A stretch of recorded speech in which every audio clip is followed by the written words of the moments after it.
Good morning, good morning, good morning, and welcome, welcome, welcome to Daring Dialogues, Black Table Talk Edition. I am your host, Shantae Charles. I hope that you're having a great and wonderful day. I certainly hope that you're having a better day than I am. I want to talk about Black people and self-esteem, which actually is going to lead me to start off talking about something that is on my page. And I hope this doesn't start talking. There we go.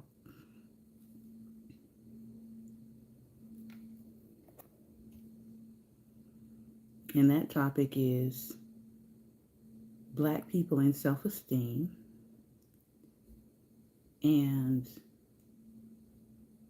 before we talk about that, I want to talk about meritorious manumission. Because ironically, I experienced both sides of that coin today. I experienced someone coming into my space and into my page saying, who cares and what does it really matter? And then I actually got a dose of this concept, this notion of meritorious manumission just 30 minutes ago. So I'm going to talk a little bit about why it matters. Meritorious manumission. What is it? What is meritorious manumission? And I'm going to go teacher for a moment here. Meritorious manumission refers to the act of freeing an enslaved person based on their exceptional service or merit, meaning they were rewarded with freedom due to their outstanding work or loyalty, as often outlined in a legal document or will by their enslaver. Essentially, it's the practice of granting freedom to an enslaved person who has demonstrated exceptional conduct deserving of reward. Now, if you go look at some historical documents, some of that conduct has to do with things like saving your enslaver's life, whether that be during the Civil War, like a lot of the what they call them body servants, the enslaved persons that would go off with their overseer to the war. If they were a body servant and they in some way, shape, or form wound up saving their enslaver's life during the Civil War, they could actually receive meritorious manumission then. But it also deals with sort of basically giving over Black people or ratting out Black people. Some of the motivation: slave owners might use this meritorious manumission as a way to incentivize good behavior and hard work among enslaved people, offering the possibility of freedom as a reward. This good behavior included foiling runaway plans of other enslaved persons and making plans known to the enslaver. We saw a lot of that happen with Nat Turner, Denmark Vesey, some others who were essentially ratted out um, by someone who was also enslaved. Between 1857 and 1860, 5 states banned manumissions altogether, while 4 other states only allowed manumissions through an act of state legislature. These steps were taken as a means of strengthening slavery in the South and cementing Black American status as chattel property under state law. This act encouraged enslaved Africans to gain their personal freedom by keeping their masters informed on fellow enslaved Africans who were planning and executing revolts and rebellions. So essentially, anybody who was keeping the master informed, informing the master of anybody that was planning to revolt against the system, planning to escape, planning to rebel, this person would go and inform the master of your intentions. This behavior has trickled down to the modern day and even persists today. We still have some meritorious manumission Black leaders and educators and lawmakers and law enforcement persons, because they're not just in politics, and politicians running around here today who prioritize their personal ambition and rugged individualism over the liberation of the masses of our people from colonial capitalism and its byproduct called poverty. Now, this statement was said by Congressperson, I believe, Charles Barron at the time. Even civil rights leader Dr. Martin Luther King Jr. called out these so called leaders. King labeled them manufactured leaders created by white power structures in order to maintain control over the black vote, politics, economics, and social movements in the black community. We also know that um, there were people, we call them informants, right, who took part in several black movements, um, and ultimately infiltrated those movements and caused those movements to deteriorate from the inside out. So, this is American history.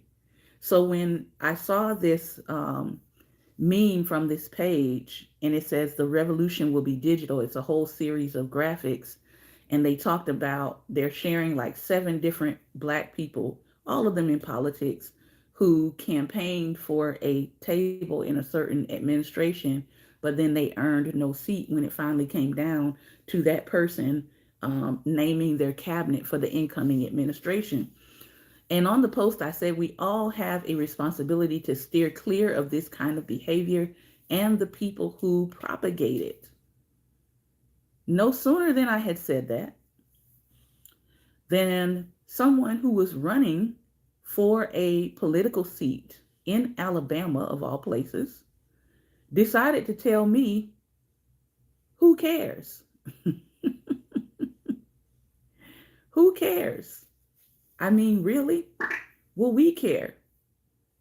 Part of the reason and purpose behind me teaching and sharing and reading aloud is because I care. Now imagine running for an elected office and getting mad about a page and a content creator that exposes things like political grifting, economic grifting. Does that make any sense? It doesn't. That's why I blocked them. So they can run along and go to somebody else's space and tell them how much they don't care about something that they're trying to be a part of, which is very interesting. Okay? So, when you come against the purpose of my content, I give people chances. I hide posts. If I feel like you're off topic, I hide your post. If you're rambling, I hide your posts. If you're just rambling on and on, because I understand some of us as neurodivergent people, we tend to do that sometimes. I have grace for you. I just hide your post because I don't want people to get distracted about what the topic and the assignment is. But when you come against the purpose of my content, or you come against the purpose of what I'm doing and what I know I'm supposed to be doing in this time and hour, you're getting blocked. Because the question is, why hang out in spaces that you don't agree with? Why are you here? You're distracting and detracting from the conversation at hand. So I don't take too kindly to people who hang out in spaces that they don't agree with, especially if you're not there to listen and learn. Now, I read pages in spaces that I don't agree with because I'm there to learn what the other person thinks. I don't come into people's comments and say, I don't care, or who cares about what you're saying. And so, yeah, for people like that, I'm just like, make your own page. If you don't care about what I'm saying, if you don't care about the topic at hand, if it doesn't float your boat, find something that does, make your own page. Right now, it's still free to make a page. Wait till Zuckerberg decide to charge you every time you want to make a Facebook page. Might want to make one now. Okay? It's free right now.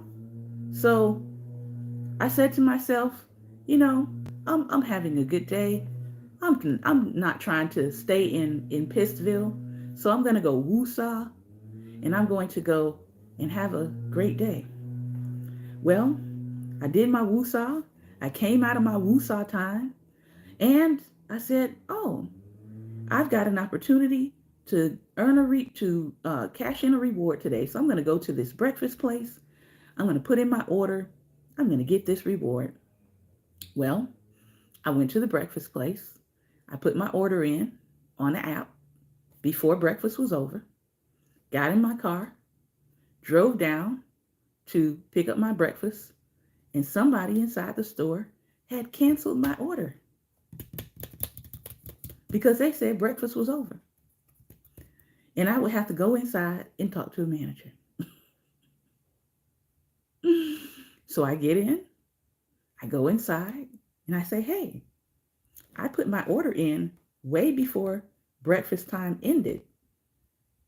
I ordered through the app. I literally had to drive here to come pick up my breakfast. Why do I not have breakfast? Oh, we canceled your order in the system. Why did you cancel my order in the system when I ordered before breakfast? Ma'am, there's nothing we can do about it. Can I talk to your manager? Well, our manager said ain't nothing we could do about it.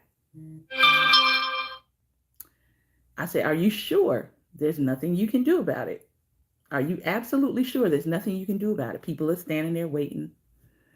Are you sure there's nothing you can do about it? The manager is a black woman.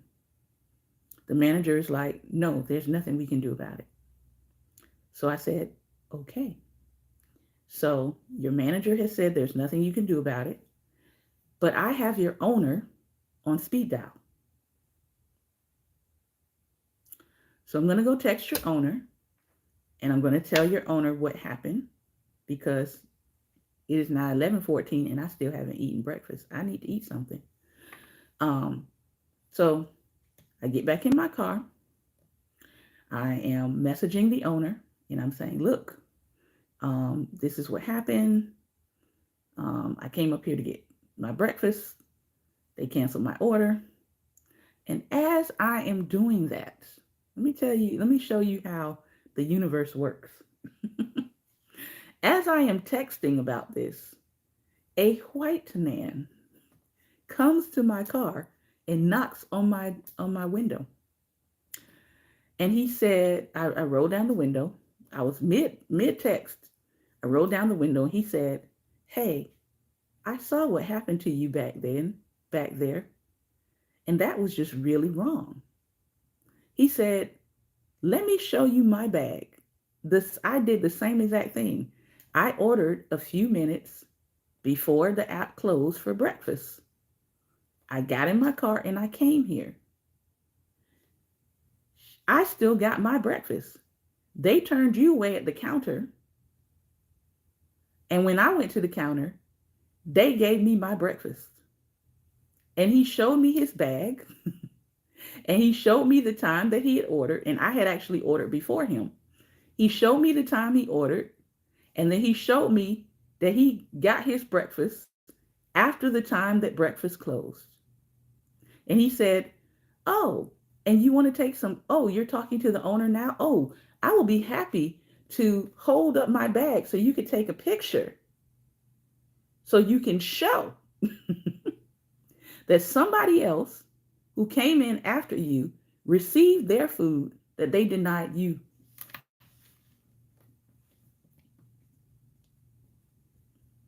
That was Chef's Kiss. That was some John Brown energy. White people, that's the energy we need you to bring to 2025. That's the energy we need to keep going in 2024, because it was just wrong. I didn't have the proof. He came and gave me the proof. So I politely snap the pictures. And then I finished my text to the owner. And I said, I have tried to give your location, some opportunities to do right. And you guys just keep on letting me down and disappointing me. And then I added the pictures on and I sent it to the owner. And I just happened to be in the top 10% of Google food reviewers for the world. So guess what I'm going to do? As the saying says, the pen is mightier than the sword. I'm just going to do a Google review. And my review is going to sit at the top of their restaurant because it's the unbotheredness for me. I'm not trying to sit here and go back and forth with people who just won't do right. I'm not. So I'm going to use my pen. I'm going to write a review. That review is going to go to the top of their billing. So anybody who sees their company is going to read my review first.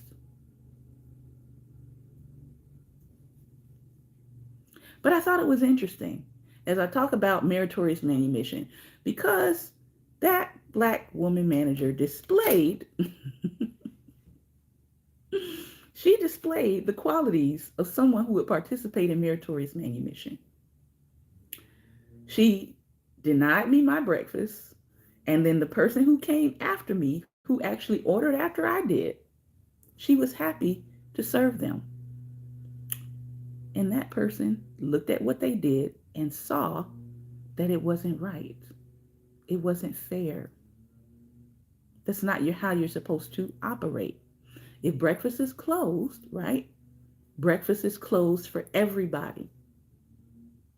And unfortunately, I've heard of people talk about this notion that we have black people in our midst who are so willing to serve everyone else, but when it comes to us, they don't want to serve. So I would hope today that whoever is listening, that you would not be one of those people, that you give more respect and deference to someone else rather than your own people.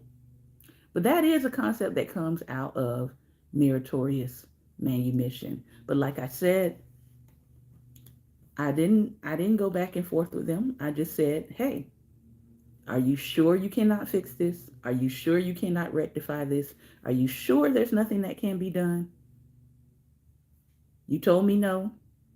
I got evidence to the contrary. I'm just going to message your owner, and then I'm going to write my review. Because at this point in our lives, I think we need to just take a different approach to a lot of stuff. I think we need to take a different approach. Like what's coming in 2025. I heard that there's supposed to be a women's march in 2025. And a lot of people are saying, I'm not going. I'm not showing up for that. Why would I show up for that?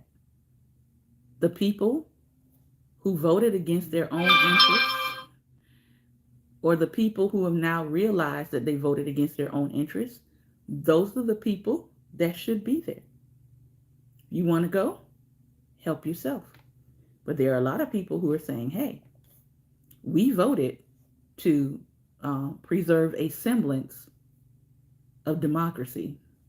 And I say semblance because the democracy already needed work. But no, people didn't want that. And so now some immediate consequences for some people are rolling out, and they realize, oopsie, in our effort to hurt black people, and see, that's the owner right there. I have to talk to him later. In our effort to assist black people in trying to help us away from freedom, in our effort to move black people away from freedom, we have removed ourselves from some freedoms. And so, yeah, as I said, I got a little taste of little meritorious manumission right there this morning. Now, let's dive in a little bit to Bell Hooks' writing.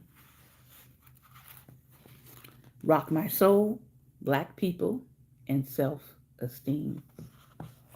And we are closing out this chapter, so it's going to be a really short section here today. The chapter is chapter 4, Living with Integrity. She says this: whenever the importance of integrity is denied, conditions are in place for the maintenance of low self-esteem. One of the biggest cover ups masking the low self esteem of Black folks with class privilege is their projection of the problem onto lower class and poor Black folks.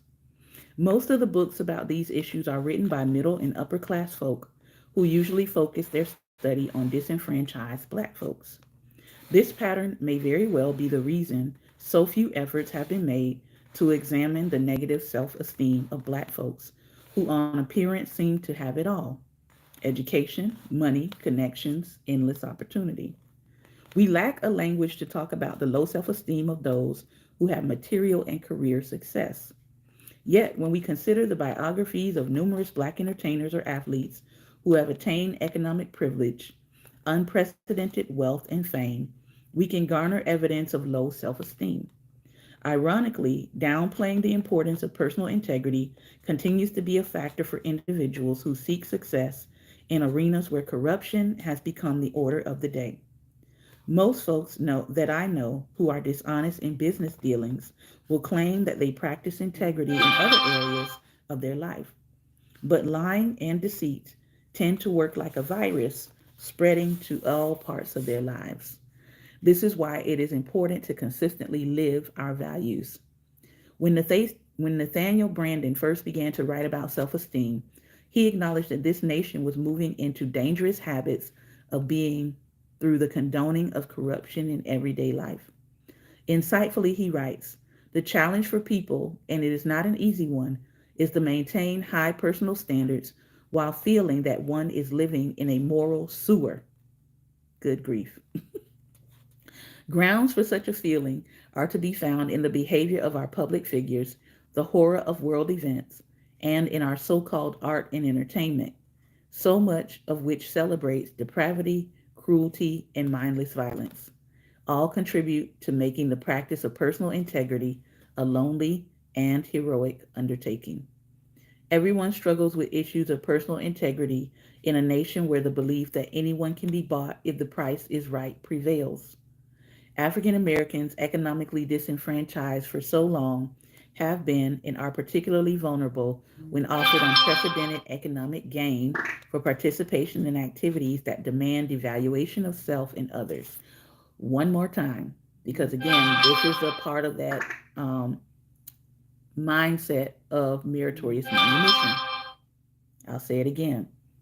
African Americans, economically disenfranchised for so long, have been and are particularly vulnerable when offered unprecedented economic gain for participation in activities that demand devaluation of self and others.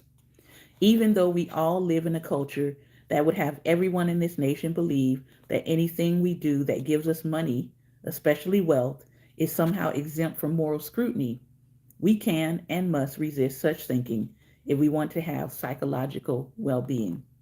Until we challenge wholeheartedly this thinking, many African Americans will collectively be the victims of crippling low self esteem. To live with integrity, we must dare to choose on behalf of our moral good, creating the necessary culture of accountability. Accountability is not just coming after somebody because you see something they do and you don't like. Accountability is about holding people to the standard that is set or the standard that they have set. And a lot of people have a problem with the word accountability. For some people, it has become a curse word. They don't want to hear it. But accountability is not a bad word. Every day, I have to be accountable to someone. I have to be accountable to my clients. On time, I have to give an account for that. If I cancel a client, I have to give an account for that. So accountability is not a bad word. Accountability is not a bad thing. And I feel like more people need to accept or settle with the idea that in this life, you're going to be held accountable. You're going to be held to a standard.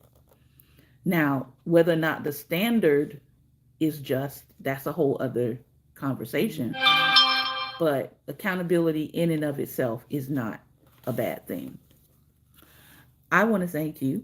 If you've been watching by YouTube, I want to thank you for your time and attention as we have read and as you've listened to me talk about my own story of right now meritorious manumission and what meritorious manumission is.